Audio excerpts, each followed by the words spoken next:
What do you have to say quickly on just what consumers can maybe expect as well with maybe a spike in some of these diseases? Sure. I domestically, I really don't think we'll see too much of an issue because really we prioritize our own market. So, I mean, we're gonna feed our consumption first.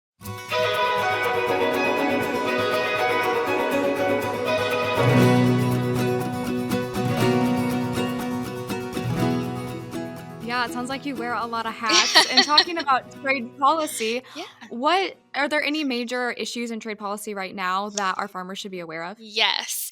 I think a lot of people probably are aware, but we are currently in the middle of a high path avian influenza outbreak. So, this has been going on for the last couple of years.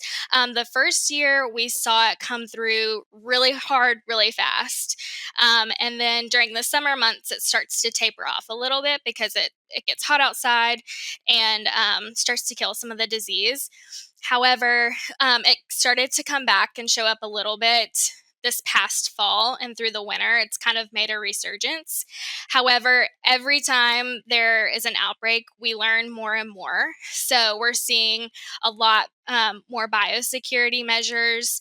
We, as an organization, are learning how to create programming that limits the effect that AI has on our exports. So a lot of our programming actually is focused on AI right now. So we have a goodwill type of program where we'll go into, say we're talking about Africa, we'll go to Africa and we'll gather the veterinarians for each country's government, and it's kind of a two-part thing. First, we're teaching them, hey, this is what the United States does. We have the most robust protocols and procedures in place when we have a high path avian influenza outbreak. This is what we do, and we're we're showing you how to do it. So when your poultry production is hit with an AI outbreak, this is how you can respond. And so we're kind of creating that the relationship, and we're also, on the other hand, showing them this product is safe. Like, we are a reliable trading partner. We're not going to send you product that is sick or is going to harm your population. So, after a lot of these AI seminars, we'll see immediate bans lift, or we'll see negotiations in place where rather than banning the whole state of Illinois, they just ban the county or a radius around where the outbreak is. So we've learned a lot over the last few years, and we're starting to kind of see that, this might be something that doesn't go away, and it kind of just becomes part of our industry, and we're learning how to move forward with it and be profitable regardless. Wow, Yeah. that's exactly where my next question was going. So you read my mind there. But that's really interesting. You're saying that these seminars that you're putting Mhm. on or the information that you're sharing is allowing these markets to continue despite disease outbreak. Is that correct? Correct. Yep, exactly. Great. Yeah. Wow. Well, I mean, that's just great to hear for our farmers that are contributing to, feeding these animals, and then hopefully those animals can be profitable for those producers as well. What do you have to say quickly on just what consumers can maybe expect as well with maybe a spike in some of these diseases? Sure. Um, I domestically, I really don't think we'll see too much of an issue because really we prioritize our own market. So, I mean, we're gonna feed our consumption first.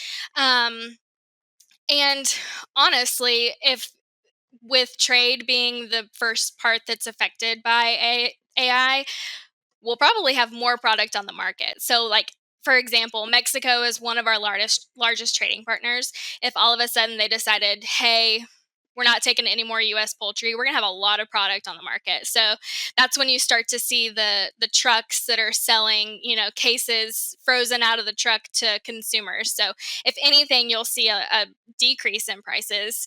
Um, but I really think that we have gotten ourselves into such a good position that we're not going to really see any effect of it. Well, great. I'm glad to hear that you guys are all on top of it, and thank you for addressing that because I think that's a big timely topic.